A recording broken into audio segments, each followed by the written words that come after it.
교계 현안들에 대해 논란이 끊이지 않고 있는 가운데 종교인 과세에 대한 의견은 여전히 분분합니다. 오늘 하나님의 법 세상의 법에서는 소득세법 관련으로 종교인 과세 문제를 바른정당 이혜훈 대표에게 들어봤습니다. 김효정 기자가 만났습니다. 네, 대표님 안녕하세요. 아유, 안녕하세요. 네, 최근에 종교인 과세 문제 여러 가지 이야기들이 좀 있는 것 같습니다. 국회에서도 다양한 쟁점들이 논의가 되고 있는데요. 지난 10일 입장을 발표하셨어요. 대략 어떤 생각 갖고 계신지 먼저 들어볼게요. 지금 현재 시행하기로 되어 있는 법안 그대로 강행하게 되면 네. 이게 종교 간에, 종단 간에, 또 종파 간에 너무 불공정이 심해가지고 네. 이게 갈등이 어마어마하게 되고요. 국민 통합이 저해될 것이 분명하기 때문에 이 불공정한 요소를 모두 제거하고 공정한 과세를 하자는 것이 저희의 취지입니다. 사실은 뭐 아예 반대하자 이렇게 하지 말자라는 의견이 아닌데도 조금은 여론에서 일방적으로 좀 몰아가는 측면도 분명히 있는 것 같습니다. 특히 이제 문자 폭탄을 보내는 특정 세력들이 이제 어떻게 보면 정치적으로 특정 집단 그룹이 있잖아요. 네. 그분들이 이제 그렇게 막 오도를 하면서 특히 이제 그분들은 보면 기독교에 대한 부정적인 여론을 만드는 일들을 많이 하는 분들이에요. 네. 그래서 그분들은 이 종교인 과세가 기독교인들만 부당한 일을 당하는 게 아니라 사실은 보면 무속인과 1인 사찰 간에도 굉장히 심각한 불공평이 있습니다. 그렇죠. 예를 들면 지금 현행법대로 하게 되면 무속인들은 상당히 혜택을 많이 봅니다. 그래서 무속인들과 1인 사찰이 둘 다 저소득인 가능성이 많잖아요. 그렇죠. 근데 저소득 무속인은 정부에서 오히려 보조금을 이 제도를 시행을 하게 되면 보조금을 받게 돼 있어요. 받게 돼 있는데 1인 사찰은 보조금을 절대 못 받게 돼 있습니다. 네. 근데 이렇게 어떻게 보면은 불교인들이 훨씬 더 많은 피해를 보는 상황이거든요. 네네. 그래서 이런 피해도 없게 하자라는 건데 이런 얘기는 쏙 빼놓고 마치 기독교인들이 자기들 세금 안 내려고 반대하는 것처럼 그렇게 여론을 오도하고 있죠. 특정 세력이. 맞습니다. 네, 사실은 뭐 일반 국민들 같은 경우에는 정말 말씀해 주셨듯이 개신교만 반대를 하는 것처럼 절대 아닙니다. 비춰지는 것 같아요. 지금 어떻게 보면은 불교가 상당히 심각한 피해를 입을 수 있습니다. 1인 사찰이 많거든요. 네. 근데 이 1인 사찰은 지금 이대로 제도를 강행하게 되면 아까 말씀드린 대로 무속인들은 정부에서 보조금을 받는데 그렇죠. 1인 사찰은 다 배제가 되게 돼 있거든요. 네. 근데 교회들은 오히려 이 제도가 시행되면 미자립 교회나 굉장히 재정이 어려운 교회들은 정부에서 보조금을 받을 수 있기 때문에 교회가 그렇죠. 굳이 반대할 이유가 없습니다. 그렇죠. 예. 그렇다면 이제 조금 자세하게 이러한 종교 안에 예. 여러 가지 불공정 행위가 일어날 수 있다라는 것들에 대한 설명이나 소통이 조금 더 필요하다고 보시는 거죠? 네, 소통도 필요하고 첫째 실태 파악이 제일 먼저 돼야 됩니다. 네. 어떤 식으로 비용과 수입이 이루어지고 있는지를 알아야 됩니다. 예를 들면 종교끼리도 굉장히 다양한 게요. A 종교는 성직자들이 대부분 이제 가정도 없고 혼자이시기 때문에 네. 소득을 굉장히 낮게 잡아주고 있지만 네. 더 이제 다른 점은 소득은 낮게 잡아주는 대신에 활동비나 업무 추진비나 이런 형식으로 경비를 굉장히 많이 잡아주고 있어요. 네네. 그러면 소득은 낮으니까 세금은 적게 내죠. 그렇죠. 하지만 사실상 그 쓰고 누리고 지출하는 거는 굉장히 많습니다. 네. 근데 이제 비종교는 대부분 가족도 있고 하다 보니까 지출에 있어서 이제 업무 추진비나 활동비는 거의 없고 모두 네. 받는 돈이 다 소득으로 잡혀 있어요. 맞습니다. 그러면 똑같이 100만 원을 쓰더라도 한쪽은 소득이 한 20, 30만 원 잡혀 있고 활동비가 70만 원 정도 잡혀 있으면 세금은 100만 원 전체를 소득으로 받는 사람보다는 그렇죠. 뭐 10분의 2, 5분의 1 이 정도밖에 안 내는 거죠. 그러니까 맞습니다. 이렇게 굉장히 그 불공정의 문제가 생깁니다. 네. 이런 것들을 바로 잡기 위해서는 각 종교마다 소득과 지출 구도가 어떻게 되어 있는지 실태 파악부터 하자는 거죠. 네, 맞습니다. 사실 이러한 이야기들이 지금 수면 위로 드러나 있음에도 불구하고 이런 논의의 과정들보다는 사실은 시행을 하느냐 안 하느냐에 조금 더 초점이 맞춰져 있는 것 같아요. 그런 식으로 여론몰이를 하는 거죠. 네. 뭐 조세라고 하는 게 종교인 과세만이 아니라 어떤 조세든지 조세는 네. 부당하지 않아야 됩니다. 그렇죠. 공정해야 사람들이 내고 내면서 또 기꺼이 내고 네. 성실 납세가 되고 조세 저항이 없고 이게 조세를 부과하는데 가장 중요한 기준이거든요. 네. 근데 모든 다른 조세에 대해서는 공정이 제1 기준인데 왜 종교인 과세에 대해서만은 불공정하고 것을 그대로 두고 넘어가야 될 이유는 없지 않습니까? 맞습니다. 그래서 공정한 과세를 하기 위해서 이런 필요한 일들을 다 미리 준비를 하고 하자고 얘기하는데 이걸 그렇게 받아들이지 않고 네. 기독교인들이 세금 안 내려고 그런다 뭐 이러면서 네. 공격을 하는 것 자체가 네.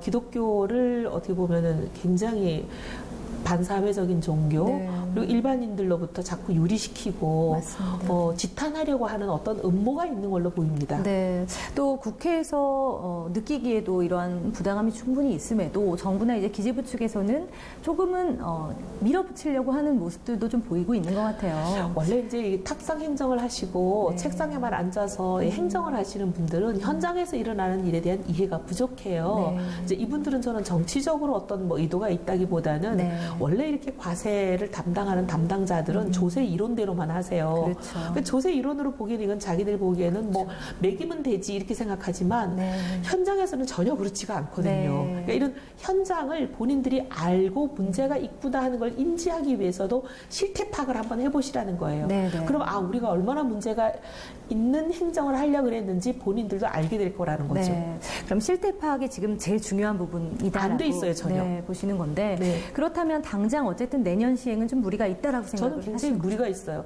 근데 만약에 과세관청이 네. 앞으로 남은 9월 달부터 12월 달까지 5달 동안을 인력을 여기다 모두 투입을 해서 실태 파악도 제대로 하고 그래서 불공정한 모든 요소를 제거해서 네. 공정한 과세 기반을 만든다면 반대할 이유가 없죠. 네네. 그래서 저희가 이런 유예 법안을 내는 이유도 빨리 이 준비를 하고 불공정의 요소를 없애는데 진력하라라는 일종의 주문이고 요청이고 압박입니다. 네, 사실은 뭐 정부 입장에서도 그렇게 되는 것이 여러 가지 행정을 해야죠. 그럼요. 네. 더욱더 좋은 부분일 텐데요. 좀 잘 좀 절충이 됐으면 좋겠어요. 사실은 뭐 세금이 있는 곳에 복지가 있다라는 것은 당연한 이야기일 텐데요. 조사에서도 알 수 있듯이 교회 대부분이 굉장히 어려운 상황에 있죠. 80, 90%가 미자립입니다. 맞습니다. 네. 그러면 이제 그 부분에 대한 지원도 어느 정도 있어야 될 텐데 그 복지비 지출을 감당할 준비는 돼 있는 겁니까? 사실 안 돼 있죠. 네. 왜냐하면 지금 이제 이 정부가 국정과제 100대 과제를 실행하는데 178조가 든다고 본인들은 얘기하는데 심지어 국가기관마저도 그건 턱도 없이 모자란다라고 얘기하잖아요. 네. 몇백 조가 드는 상황이에요. 이 몇백 조를 조달할 재원도 없는데 네. 이제 종교인 과세까지 거기에 얹어지게 되면 전국에 있는 교회들의 80% 이상이 사실 세금을 낼 수 있는 교회가 아니라 정부로부터 오히려 지원을 받아야 될 교회거든요. 그렇죠. 근데 이제 우리 소득세의 기준은 뭐냐면 일정 선 이상이 되면 세금을 내고 네. 그 선에 미달하면 정부로부터 지원을 받는 거 아닙니까? 네. 이 종교인 과세가 시행되면 당장 대형 교회 일부는 세금을 내겠지만 그렇죠. 미자립 교회 80%나 되는 미자립 교회들은 정부로부터 지원을 받아야 되는 거니까 사실상 이대로 시행되면 교회는 좋아요. 교회 입장에서는. 네. 근데 이제 정부는 지금 재원 마련이 안 돼 있을 겁니다. 아유, 그럼 이 부분에 대한 의논도 조금 더 필요할 것으로 보이는데요. 네. 사실은 이제 뭐 임시국회가 마무리되고 9월에 정기국회가 들어가게 되면은 본격적인 논의가 시작이 될 것 같아요. 향후 일정은 좀 어떻습니까? 일단 이제 정기국회가 시작되면 국정감사를 먼저 하고 나면 네. 그리고 이제 법안을 심사하거든요. 주로 지금 국정감사가 10월 말까지 될 걸로 보이기 때문에 네. 그럼 주로 11월이 돼야 이 법안을 심사할 겁니다. 네. 법안을 심사하는데 이제 조세 소위에서 먼저 다루거든요. 조세 소위에서는 그래도 국회의원들이 현장을 정확하게 알고 있는 분들이 많으니까 이 네네. 부분에 대해서 정부가 준비가 그때까지 안 돼 있으면 상당히 진행하고 이것을 강행하는데 어려움이 있을 겁니다. 네, 그럼 지금과는 조금 더 양상이 또 달라질 수도 겁니다. 있겠네요. 네. 아, 그렇군요. 이 탁상 행정만 하는 정부 관료들과는 달리 네. 국회의원들은 현장에서 매일 민원인들, 국민들을 접하는 사람들이기 그렇죠. 때문에 현장이 어떻게 돌아가는지를 더 알거든요, 네, 피부로. 네. 그래서 이게 이대로 강행돼 있다가는 종교 간의 갈등. 왜냐하면 저 종교는 왜 우리랑 똑같은데 더 세금을 덜 내? 네. 우리는 왜 더 많이 내? 이렇게 되면 이게 이제 종교 간의 갈등, 그렇죠. 종단 간의 갈등, 맞습니다. 종파 간의 갈등, 국민 통합을 저해하는 아주 심각한 문제가 발생하지 않겠습니까? 네. 그러니까 이런 것을 우려하는 정치인들은 이 문제를 덮어두고 그냥 강행하기는 쉽지 않을 겁니다. 네, 그렇군요. 어쨌든 앞으로 뭐 짧게 남은 시간이라면 좀 짧게 남아있는 기간이지만 안에 여러 가지 좀 국면들이 새롭게 펼쳐질 것 같다는 생각이 들어요. 지금 가장 큰 이슈는 종교인 과세이지만요. 또 저희가 짚고 가야 할 여러 가지 법안들이 있어요. 차별금지법 그리고 지금 할랄 뭐 반대 관련해서 이슬람 관련 법률들도 굉장히 이야기가 많이 되고 있거든요. 이 부분에 대한 향방은 좀 어떻게 될 거라고 보십니까? 제일 이제 시급한 게 개헌. 네. 헌법에 이슬람 이민자들, 심지어 불법 체류자마저도 우리 대한민국 국민이 병역과 납세 등등 국민의 4대 의무를 다 행하고 나서 누릴 수 있는 권리와 똑같은 권리를 누리게 해주려는 헌법 개정안들이 지금 마구 밀어붙여지고 있습니다. 국민이 누리는 권리를 모든 사람에게 준다. 모든 사람이라고 하면 이슬람 불법 이민자도 다 포함이 되는 거거든요. 그렇게 되면 우리가 그분들에 대해서 국민과 똑같은 권리를 줘야 되기 때문에 그분들이 불법 체류자인데도 국민과 다르게 대우할 수가 없습니다. 굉장히 심각한 문제예요. 유럽이 그런 식으로 이슬람 이민자들을 대우했다가 지금 저렇게 테러의 온상이 되고 있잖아요. 날마다 매일의 삶으로 테러를 겪어내고 있는 상황이 되는데 이런 부분들이 헌법의 개정안으로 통과되지 않도록 많은 분들이 깨어 있어야 되고요. 그다음 또 하나 혼인에 대한 헌법의 조항을 고치려고 합니다. 양성평등을 기반으로 한 결합, 남성과 여성 간의 결합이 혼인이다라고 한 우리 헌법을 성평등을 기반으로 한 결합, 성평등이라고 하면 양성평등과 하늘과 땅 차이로 다릅니다. 71개의 성이 있다고 영국법은 얘기하고 미국법은 59개의 성이 있다고 얘기해요. 남성 동성애자, 여성 동성애자, 무성애, 이성애, 양성애, 범성애 그 수십 개의 성을 다 혼인, 성에 대해서 혼인을 인정해 주는 것으로 우리 헌법을 고치려고 하는 움직임이 지금 있거든요.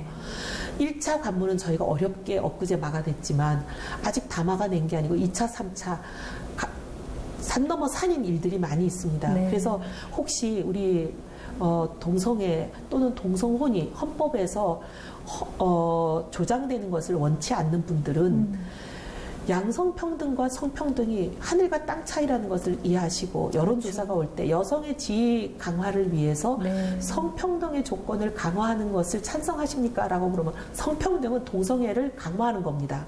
여성의 지위 강화는 양성평등하고는 관련이 있는데 성평등은 동성애를 얘기한다는 것을 분명히 인지하시고 답을 해주시기를 부탁드립니다. 국민들도 조금 더 깨어서 여러 가지 상황들을 좀 더 정확하게 알 필요가 있는 것 같습니다. 사실 이렇게 대표님께서 교계만을 대표하는 것이 아니라 이제 전반적인 국민의 권리와 행복권을 추구하고 계시는데 사실은 잘 비춰지지 않은 것 같아서 저도 좀 안타까운 생각이 들어요. 방금 말씀해 주신 것이 특정 종교를 아니죠. 하는 것이 아니거든요. 전통적인 예를 들면 제가 얼마 전에 그 경북 지역을 갔더니 유림들, 향교, 유도회 이런 분들이 동성혼, 동성애에 대해서 굉장히 강력하게 반대해달라고 얘기하세요. 이거는 특정 종교의 문제가 아닙니다. 대한민국의 전통 가치와 연결된 문제죠. 네, 맞습니다. 앞으로도 조금 더 내용들이 좀 잘 전개가 되고요. 국민들도 조금 더 힘을 보태서 모두가 좀 행복할 수 있는 나라가 잘 건설됐으면 좋겠습니다. 대표님, 오늘 말씀 감사합니다. 네, 감사합니다.